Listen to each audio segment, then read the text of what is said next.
Yes, the honourable member for St. George South. Thank you, Mr. Speaker. I rise, Mr. Speaker, to enter this debate on the appropriation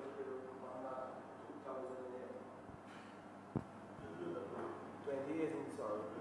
But, Mr. Speaker, as I begin to speak, I want to first offer my deepest condolences to the family of the member for St. James South, who I think lost his brother this morning on behalf of the Barbados Labour Party. And I also want to offer my deepest sympathy as well to the family of Peter Scott, who was a director of the Rural Development Commission. Peter died this morning. So I just want to pay my respect on behalf of the Barbados Labour Party to those members and the family of those two members. But, Mr. Speaker, yesterday I sat and I listened to the Minister of Finance present the estimates 2018-2019, and he also presented the Barbados Sustainable Recovery Plan 2018. And a prayer came to mind as I was listening. And this prayer, most of you know it. God grant me the serenity to accept the things I cannot change, courage to change the things I can, and wisdom to know the difference. Mr. Speaker, we in the Barbados Labour Party accept that we cannot change the course of this Parliament. It appears that the Right Honourable Prime Minister is taking this Parliament down uncharted waters. And it is evident that after the 6th of March 2018, that the government and the cabinet of the Democratic Labour Party will have no oversight, no parliamentary oversight, and they can do whatever they wish with respect to the financial affairs of this country. But I want to say, Mr. Speaker, those good civil servants, the permanent secretaries and the deputy permanent secretaries, whom I hold in high esteem, whom I know have integrity and credibility, will see it fit to make sure that no minister browbeats them to misuse the funds, taxpayers' funds, for their own political gains. Good point. And I know I have the confidence in the permanent secretaries, and I have the confidence in the public servants to exercise a duty of care on behalf of the citizens of this country. But, Mr. Speaker, the prayer also reminds us that it takes courage to change the things that you can. And the leader of the opposition has asked the Minister of Finance to tell the people of this country the true state of affairs of this country, of the financial affairs of this country. These estimates laid in this House, in my opinion, and in the opinion of the members on this side, are pure cosmetics. It doesn't take any courage to produce these estimates at such a time, Mr. Speaker. And the questions that have been asked by the leader of the opposition on behalf of this great institution, I wish to spend a little time going through a few elements of the questions asked. And I will just repeat, not to be repetitive, Mr. Speaker, I will just repeat two of the questions on which I will base the rest of my presentation. And she asked yesterday, Mr. Speaker, what is the level of the international reserves today?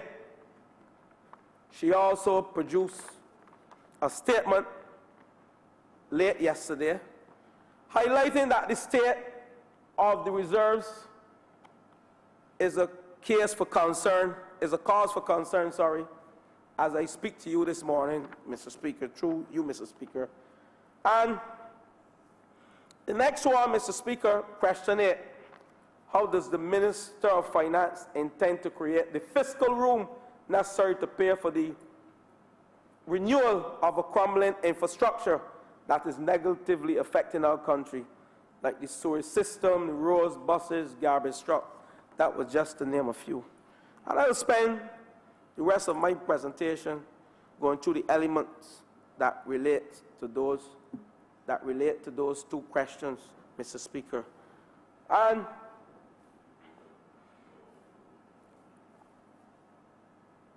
the Barbados Sustainable Recovery Plan, Mr. Speaker, was presented to this lower chamber. And I want to say to the people of this country that prior to the Barbados Sustainable Recovery Plan, and I must congratulate all those members of the social partnership that would have contributed to the production of this document. Indeed, Mr. Speaker, whether civil servant or private sector, we have talented people in this country. But I want to share something with the public, Mr. Speaker, and this lower chamber. Prior to the Barbados Sustainable Recovery Plan, which was laid in this House yesterday, I want to share with the public and this lower chamber the amount of plans that were brought to this country that this government would have said, with these plans and the implementation of these plans, this country would return to economic growth and respectability. And Mr. Speaker, I will list them. There are 5 prior to this Barbados Sustainable Recovery Plan. And the first one, Mr. Speaker, the medium-term fiscal strategy 2010 to 2014, that is one. The second one, Mr. Speaker, the revised medium-term fiscal strategy 2010 to 2014, that is 2, Mr. Speaker. The third one, Mr. Speaker, the medium-term development plan 2010-2014, Mr. Speaker. The fourth one, Mr. Speaker, the medium-term growth and development strategy 2013, Mr. Speaker. That's 4. And the fifth one, Mr. Speaker, the 19th month fiscal consolidation program 2013-2015. Now, plus the ministerial financial statements. Now, Mr. Speaker, these were the 5 plans presented by the Democratic Labour Party through the Minister of Finance before the Barbados Sustainable Recovery Plan. And I don't like to make these statements, Mr. Speaker, but given the Democratic Labour Party this plan, the hard work that has gone into this plan, it is like giving a horse Ribena, and it equates to giving manure to rotten canes. Because this Democratic Labour Party, Mr. Speaker, will put this on shelf 13, like they have done with the other plans, Mr. Speaker. I have the confidence in them to do that. That's the confidence I have in the Democratic Labour Party to shelve this plan like they have done with the other plans. No implementation. Of course, Mr. Speaker, we know that the Democratic Labour Party suffers from an implementation deficit because all of these grand plans and these grand ideas working the civil servants very hard and then paying them any money, no increases for 10 years, but thank you, civil servants, bear with us, we will rescue you. But they have presented this plan again, and I say without a shadow of a doubt, this Democratic Labour Party, this speaks to a bureaucratic inertia of this government. Bureaucracy of inertia of this government, Mr. Speaker. They're in a state of flux. They cannot get anything implemented.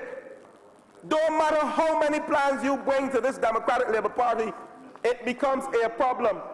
But anyhow, Mr. Speaker, let me spend a little time on one aspect of this sustainable recovery plan, and I wish to tie it in with the estimates, Mr. Speaker. One aspect of the estimate, it falls under the Right Honourable Prime Minister's head 13, Energy and Natural Resources, Mr. Speaker. And yes, I remember. Surely, because he speaks the bureaucracy of inertia. And I'm struggling, sir, to really find out what it is he's referring to. That is not a case of misleading the chamber. If you want the member to explain what he means because you don't understand it, I suppose you can ask that, and that'd be up to him. But I remember I will let the member to explain. Okay, no point of order. The member has told you. I expect, okay, Mr. Speaker, I expect that from the Honourable Member for Christchurch South. Very well. When I say it speaks to a bureaucratic inertia of this government, tell him look in the dictionary, Mr. Speaker. I am not here to explain anything because it wastes our time because, like I said, Mr. Speaker, it wastes our time, Mr. Speaker, because they have wasted time with this recovery sustainable plan. They have wasted time, Mr. Speaker. They have wasted time with this plan. So I will not explain anything to them. But let me move on. Mr. Speaker, page 21 on the head 13, the Prime Minister, Energy and Natural Resources. Energy and Natural Resources. This speaks to the Public Sector Smart Energy Program, IDB and EU funded project. And when you look at page 21 of the estimates, and those of you who are not in the chambers, you can follow, it speaks to $10 million that have been allocated for machinery and equipment under this sub-program 457. And I heard the member for St. Michael Northwest, he spoke to this at length, Mr. Speaker, with respect to procuring street lights, photovoltaic systems, all of the energy efficiency requirements that this fund would have placed on this government to execute, with a view to, and it links directly with the level of international reserves. And I'm going to speak to that because they have not utilized the funds, and come now 2018, 2019, they have budgeted another $8 million from the fund that sat there for a whole year and they did nothing with respect to energy efficiency. Now tell me that's not a state of flux. Tell me that's not a state of flux. So, Mr. Speaker, that is just one element. That is just one element. Let's speak to page 74 of this plan. Let's speak to page 74 of this plan. Because, Mr. Speaker, this is the level of international reserves that we have questioned from the Minister of Finance, the member for St. Michael Northwest. We have asked him to tell this country the true state of the international reserves, right? And objective 14 speaks to increase foreign exchange savings from direct investment in renewable energy, electricity generation. And Mr. Speaker, the facts are here to show that after 10 years of a Democratic Labour Party government, Mr. Speaker, renewable energy is still on the back burner. And why I say that is just throwing speech with these books and these plans. 5% of the electricity generated in this country is from renewable energy. Only 5%. Within the last 10 years, Mr. Speaker, 5% of electricity generated in this country is from renewable energy. And there's a serious thing. I go further to let you know that 15% of the electricity generated is consumed by the tourism industry. 15%. And I go further to let you know that 30% of the electricity generated in this country goes to the Barbados Water Authority, or is used by the Barbados Water Authority. So that speaks to 45% of the electricity generated in this country being used by a statutory body and government entities. And what have they done? I will go further, Mr. Speaker. The Transport Board accounts for 35% of fuel imports in this country.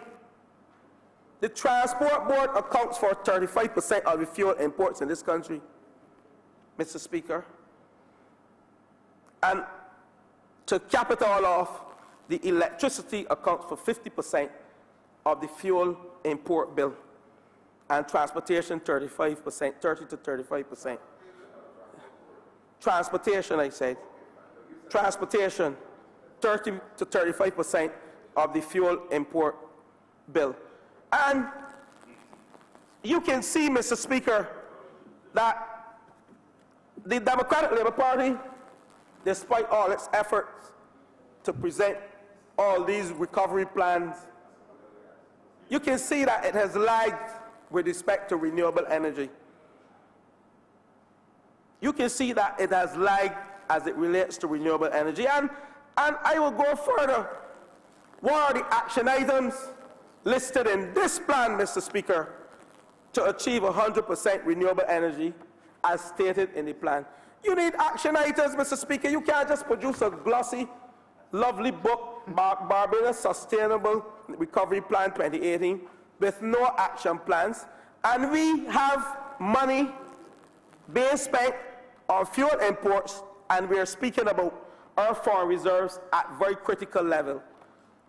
These are savings, and this study that I will present to you, and I spoke about this in this chamber earlier, because the member for St. Michael South Central, instead of he spent most of his time focusing on the Caribbean Hotel Energy Efficiency Action Program, which is the Shanat study. This is a document that government was part of since 2012. He is looking to see how much berths he can build, and if he can get the berth reach as far as whole town. So he had berth 6, berth 7, berth 8. That is what he's focusing on, as opposed to looking at the key projects that can save this country foreign exchange. That can save the foreign exchange. 36 detailed audits were done, Mr. Speaker, on hotels in this country. There were 30 walkthroughs of energy assessments. And it showed, Mr. Speaker, that you can save at least 20 to 30% of the electricity consumed through air conditioning and lighting if we implement the energy efficiency study that was presented in this Shanat report, the Caribbean Hotel Energy Efficiency Action Program. This came to the House before. This is a report that government has this report, and nothing has been done. But yet you have a grand plan about moving to 100% renewable by 2037. In addition, Mr. Speaker, I ain't sharing any details, because giving you all details, like I said, is like putting manure to old cane, to rotten cane. You're not going to use it. This document was given to the government and you have not used it. I don't even think that the member for St. Michael Northwest looked at it.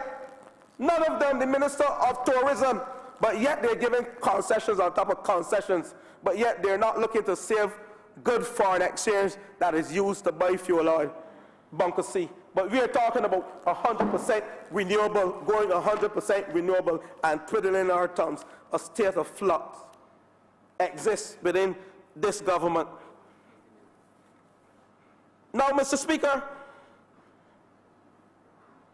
in 2017, I came to this Lord Chamber, and I mentioned, and the member for Christchurch South, he's a heckler, as always, and I mentioned the draft energy policy. The draft energy policy that is critical for us if we want to move to 100% renewable energy. The draft energy policy has not been laid in this parliament today. So policy has to influence and dictate everything we do as it relates to implementation of this 100% renewable strategy, renewable energy strategy, but no energy policy, but yet we are seeing no reference to it in this document either.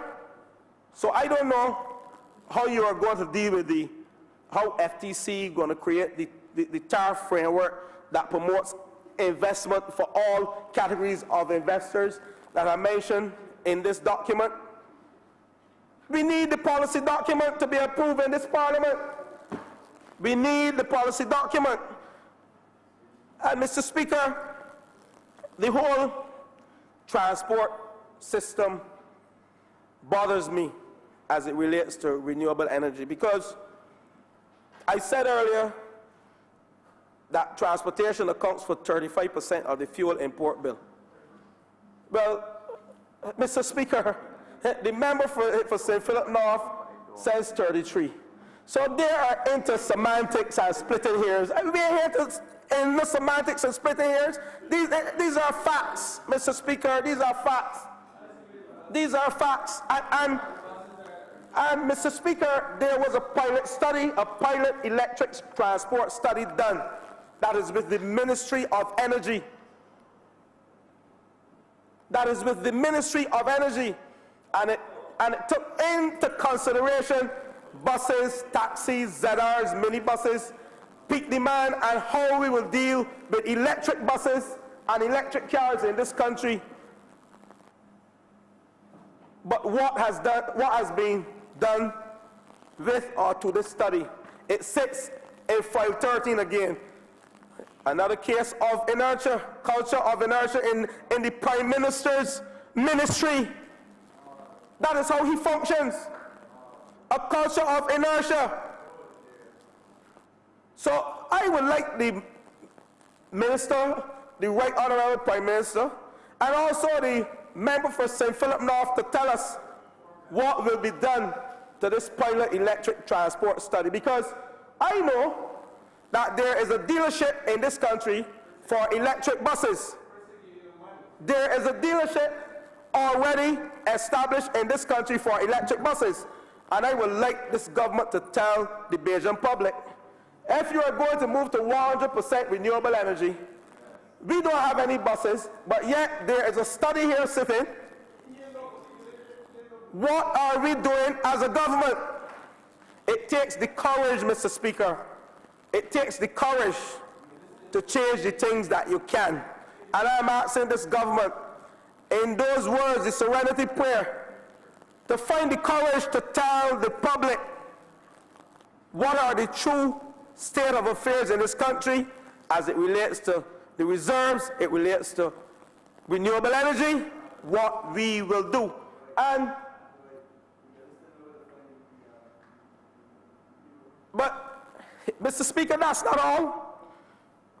One critical factor in all of this, and I am giving you some information, remember, for St. Philip North.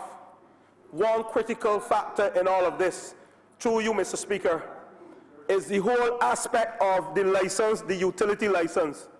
Because you cannot move to 100% renewable without addressing the renewable license. Light and Power had a 42-year license from 1986. It expires in 2028. It expires in 2028. But the government, up to today, has not communicated with Light and Power if their license will be extended. I understand they are trying to negotiate a 10-year extension. Now, pray tell me, Mr. Speaker, you cannot give Light and Power, the only utility person who operates the grid in this country, and they have to operate the grid. You cannot look at Light and Power, who's going to invest immense funds into their grid to ensure that we go to 100% renewable. Light and Power has a plan, Mr. Speaker, to go to 100% renewable by 2027. But you have not extended the license. And the license is critical when I speak about this pilot electric study, transport study, because Light and Power was part of this study.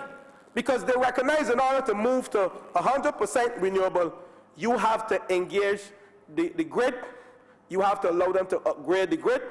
And no business will upgrade their grid unless you give them a license to do that. Because, Mr. Speaker, you know, Mr. Speaker, we have people in this chamber who think they know everything, and that's why we are in this state of flux, and that's why we cannot get anything implemented. Because they sit over there and there are authorities on every single thing in this country. I want to give you the courage.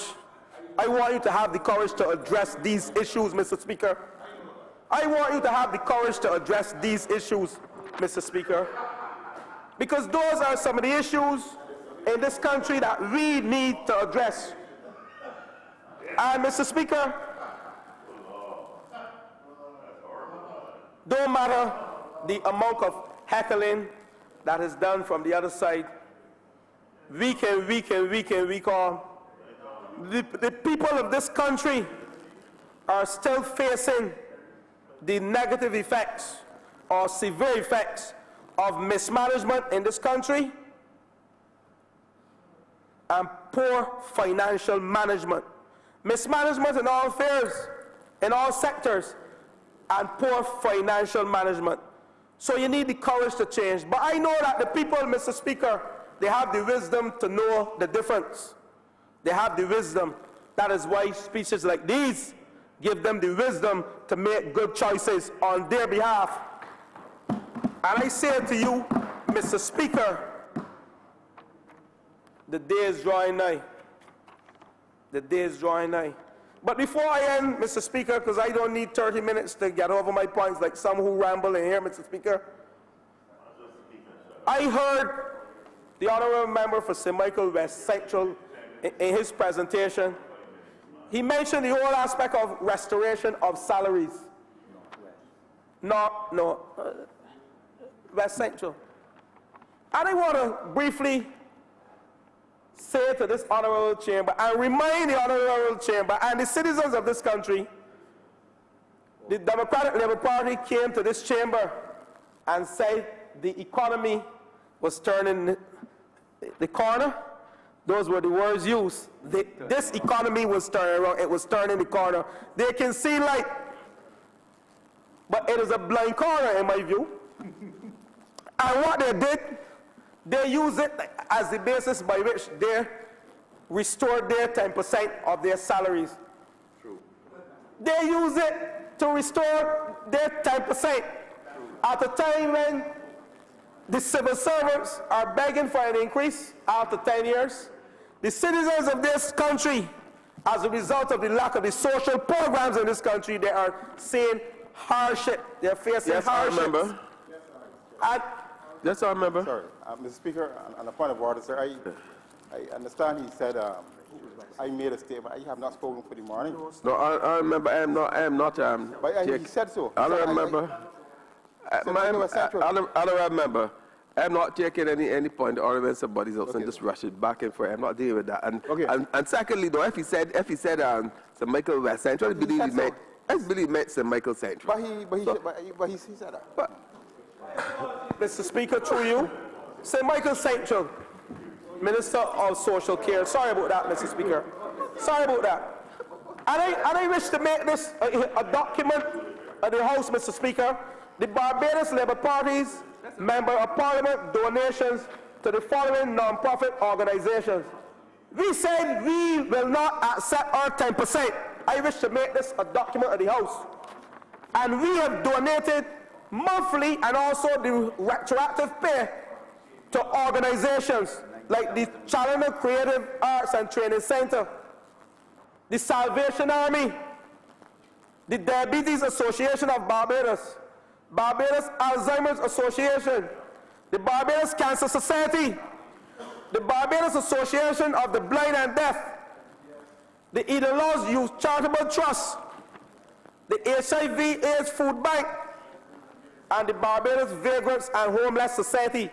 We have donated monthly $90,000 to these non-profit organizations. we were not as unfair as you. We are saying we are in this with the people of this country. We don't want back any 10% restored on our salary unless justice is served.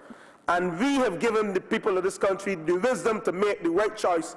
And I want you, the Democratic Labour Party, as the Serenity Prayer says, have the courage to tell the people of this country the true state of affairs of this country. Have the courage to tell the people of this country to answer these 8 questions as it relates to the financial affairs of this country, whether it is international reserves or whether it is the cut in employment, what has happened since you have sent home 4,000 employees and increased NSR from 2% to 10%.